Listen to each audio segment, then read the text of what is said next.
Hey guys, it's Sarah Green from Tax Rep Network. A question I get frequently is why don't clients return the organizer? I got to tell you why. It's a headache. All right.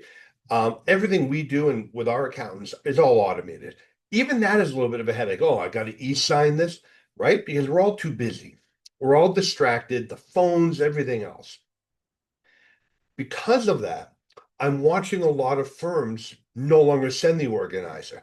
Big mistake. First of all, it's an ethical issue. Two, there are some questions you have to get the answer to, virtual currency, foreign assets, etc. All right. The key thing about an automated organizer is it's simple. It's simple for the client and it's simple for you. Everything comes in electronically. You can use this as part of your process with GruntWorx, etc., to automate the process. The biggest thing though with Liscio, if your client doesn't use the organizer, you don't pay for it, right? So you're only going to pay for the ones that actually get used. Unlike all the paper, you used to print, ship. Most of them never came back. If they came back, they were blank with random pieces of paper stuck in it, right? W-2, 1099. That's not terribly helpful.